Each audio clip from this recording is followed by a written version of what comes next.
divorce settlement. Dear Justice Burr, recently an athlete celebrity announced a divorce. The celebrity started a company recently an athlete and celebrity announced a divorce. The celebrity started a company while with the athlete. It is being argued that he deserves half of the company because their money that he made was used to start the business. Well, I mean, if that's how business works. Is if somebody look, if this is how I look at that, okay? If the celebrity started the business, oh, I see, but the celebrity had money anyway. So if the celebrity had enough money to start the company anyway, it's the celebrity's business. Seeing as how in a traditional divorce, the wife gets half of what the man makes, even if she didn't partake in the business because she provided moral and emotional support. That's a crock of shit. Should a man or woman get half of a company that they provided monetary support for? Not a loaded question. Just need a Burr ruling on this. Thanks, and go find yourself, man. This is what I would argue. If that celebrity, if the person's a celebrity, they have enough money to support themselves, and they have enough money to start a business. I can tell you this. If I was the athlete, I would say, listen, that's your money. That's your business. Just let me keep my sneaker deal money and all of that shit. All right? And I'll go off and I'll fucking, do whatever the fuck it is. We both have money. Let's not be assholes. All right? I would just say, okay, let's sell the house. We'll split that.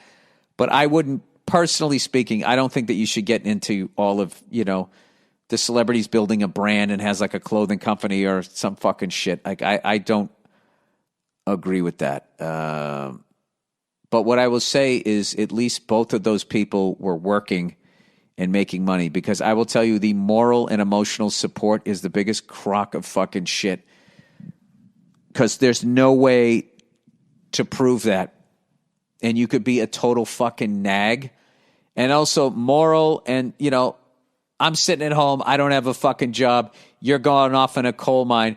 Give him hell, honey. You can do it. I play canary in a coal mine from the police while I make your breakfast in the morning, and then therefore I should have half your sooty money. I don't agree with it. All right, what I should have said. Oh, here's a new segment called What I Should Have Said, everybody.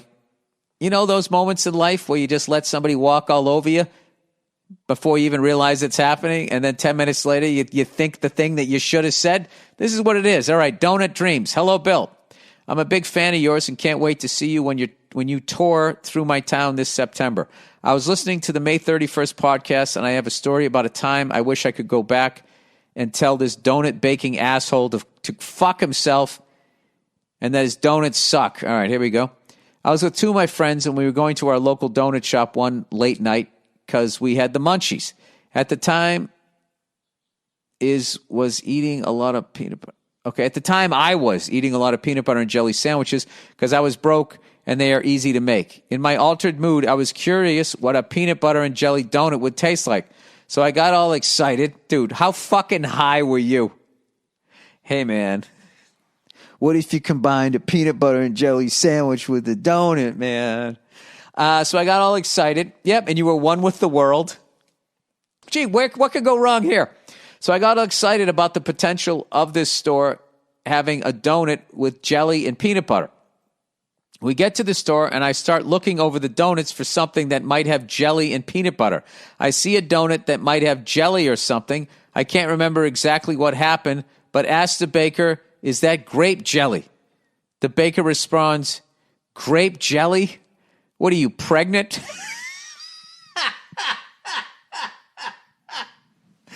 I'm sorry, that's fucking hilarious. He goes, that's something my pregnant wife would want. He totally shat all over my donut dream, and I didn't know what to say. I was so high I couldn't think of anything to say back. I probably just shrugged and gave a I don't know look, but we got our donuts and went on our way. Dude, what you should have done was you should have laughed your ass off and said, sorry, man, I'm high. You were fucking high, and that is a hilarious response. Anyways, he goes, I wish I could have said something like, no, I'm not pregnant, you donut baking. Oh, don't do that. Don't do that. You never make fun of what a person does for a living. I learned that the hard way. I just want a goddamn donut and with peanut butter and jelly. I'm not very good at comebacks, but I never bought any more donuts from this bakery ever again. The worst part is the donuts are actually pretty good. Thanks, and go fuck yourself. All right, this is what you need to do. You need to forgive yourself for being that fucking high that you asked for a grape jelly donut. All right, you also have to give it up for that guy that what he said was fucking hilarious. All right, and I think it's time you go in there and you fucking smoke some weed. Go in and go have some more fucking donuts. All right, it was funny. He just made you feel silly. Why did that make you feel so bad? You should have been able to laugh that off. I'm going to say that maybe were your parents mean to you growing up? Were you bullied a lot?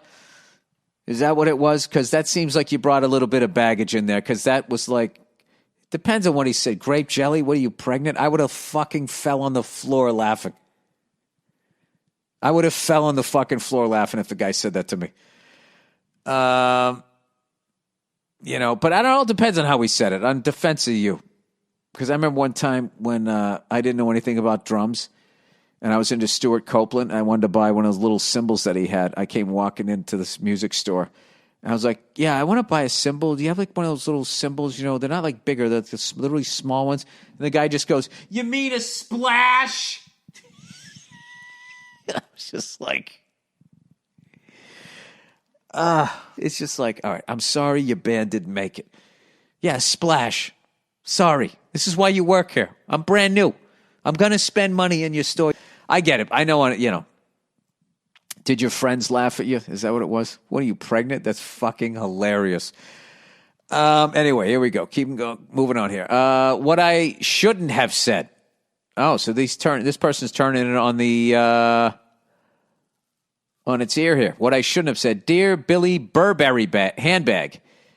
I am the type of person who rarely says what's on their mind, nor do I stand up to passive-aggressive jerks. But one time, 20 years ago, I lashed out and said what was on my mind. I was a senior in high school. I was in my senior year of high school, and I just had finished a painting of my girlfriend, Jenna. I was quite proud of it and was excited to share it. In my next class, my friends asked to see it. I happily passed the painting over to my peers, where people gathered around to look at it. Oh, God. Yep, you were too young to know where this was going to go. I took in various feedback from feigning interest to genuine compliments. Oh, I thought it was going to get meaner than that. There was a girl in my school who was a deeply unkind person who behaved as if she was God's gift to men. When she saw the painting, she quipped, that doesn't even look like Jenna, in her rude, holier-than-thou way she was known for. 99 out of 100 times a comment like that would be internalized and replayed on an endless self-deprecating cycle. Oh, God, dude. I know it. I got a reel-to-reel machine with endless tape in my fucking head. Anyway, the person says, for some reason this time I saw red and without hesitation I angrily blurted out, no one asked you, you fucking bitch.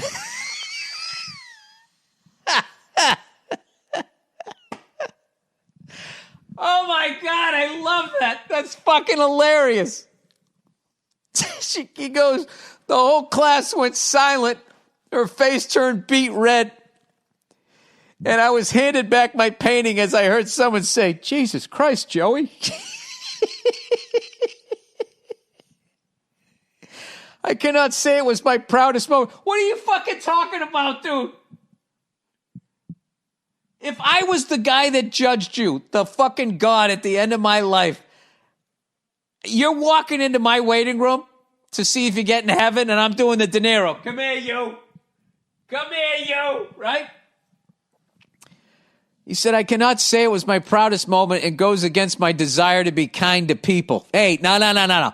People have to earn. If you're a good person, people have to earn that. You just don't give it to them. Anyway, but it has also become a guilty pleasure memory I like to dig up whenever I'm feeling like a handbag. Dude, fuck that, man.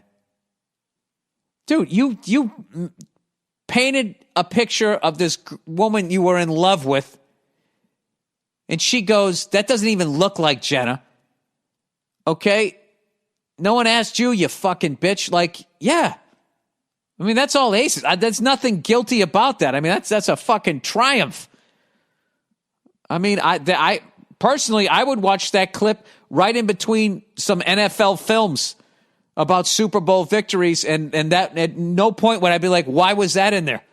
I would totally see a through line. Kudos to you. Anyway, P.S. I love your comedy and think F is for Family is a masterpiece and will forever be one of my favorite cartoons. Thank you for being you. Oh, that's great. Thank you. Well, you can thank the great Mike Price, Mark Wilmore, rest his soul, David Richardson, rest his soul, Emily Towers, everybody who's written on that thing is the reason why it's that great.